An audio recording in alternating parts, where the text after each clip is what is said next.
So here you've got this movie going on, Deliriously Happy, or what was it? Irrationally positive. Okay. Now, for somebody who, the last time we worked with you, you were talking about decharging negativity. Mm-hmm. How would you get into this irrationally positive from decharging negativity? Because I have a feeling it's related. There's two worlds that we exist in simultaneously. There's the world that's the ordinary world, which is the world of duality. It has positive, it has negative. It has male, it has female.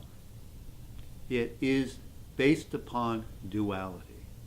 This sense of duality is so great that the Book of Qur'an, which is one of the Essene books, says that God hates negativity, but that for him to remove negativity would make it so that creation no longer existed. So that's inherent in this creation. So how can we move to a place where we're beyond negativity and a place where our thoughts actually have action? Everyone intuitively thinks that if you think something, it'll come into this world, but it doesn't work. It doesn't work. So how do you do that? You have to move to the land of the soul. You have to do specific spiritual practices to open up your connection to your soul. Your soul exists on a plane of existence that is beyond the dualities of good and bad, positive and negative. In that place, you can implement things that you can't implement ordinarily. Now, the way that you think there and the way that you love there is completely different than the way you think or love in the ordinary world.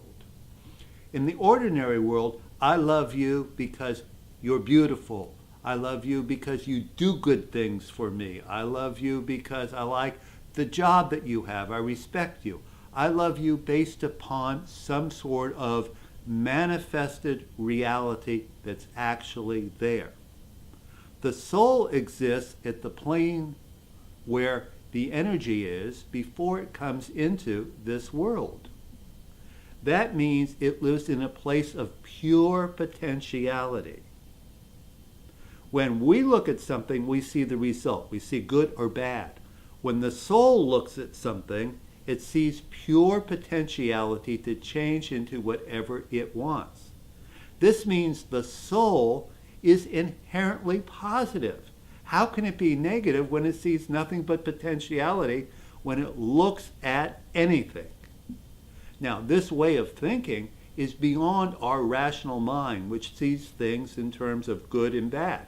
So it's inherently irrational, and it's inherently positive because it sees the positive in everything.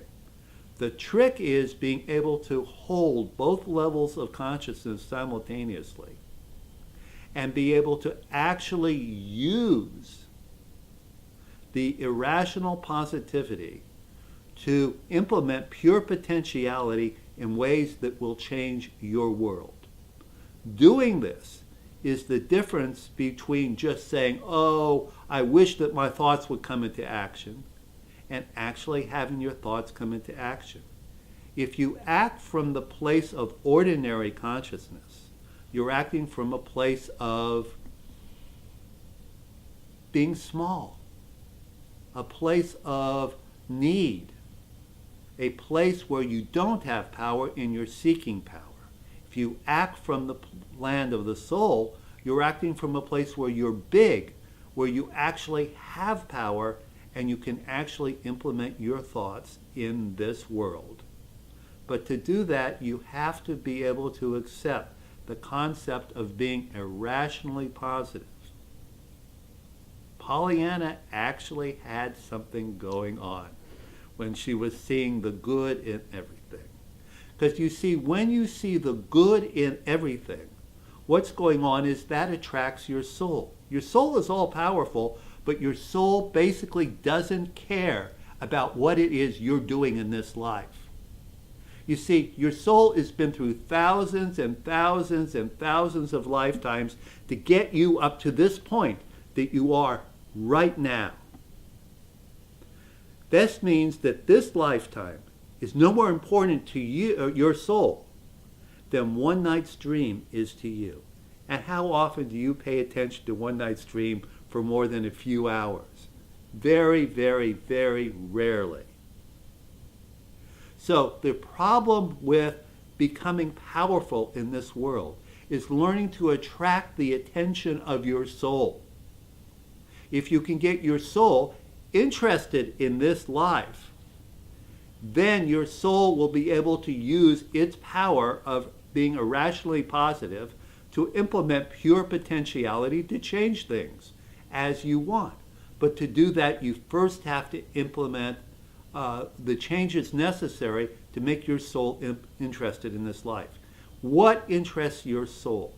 Your soul is interested in love, but not ordinary love. Ordinary love is based upon need, is based upon being deficient in someone supplying what it is that you're deficient in.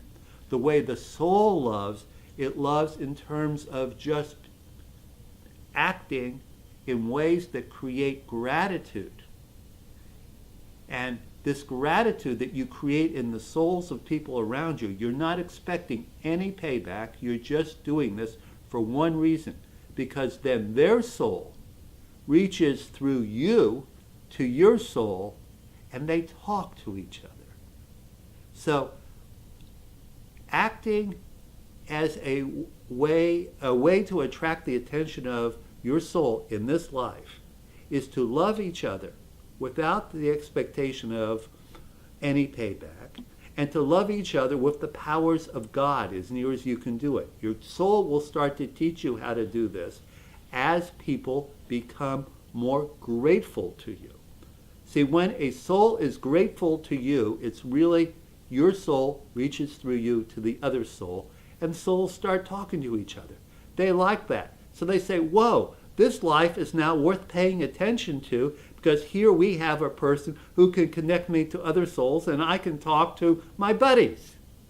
And so your soul starts getting involved in your life, and it actually starts teaching you the methods you need to learn to love in a more powerful way, till ultimately your soul teaches you how to learn to love with the powers of God. The same way God loves. Learn to love with the powers of God. And when that happens, you have a second level of consciousness that's infinitely powerful, that can take any situation, see the pure potentiality waiting there, implement it, and change a situation that your mind might say is negative to a situation that's positive.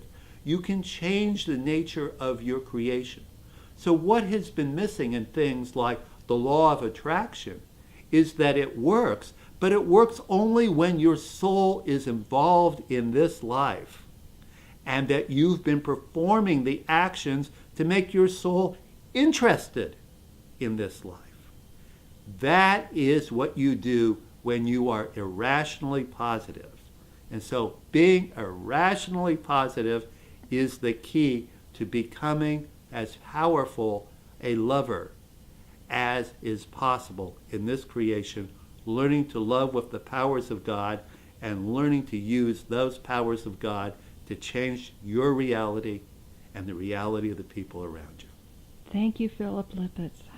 Thank you.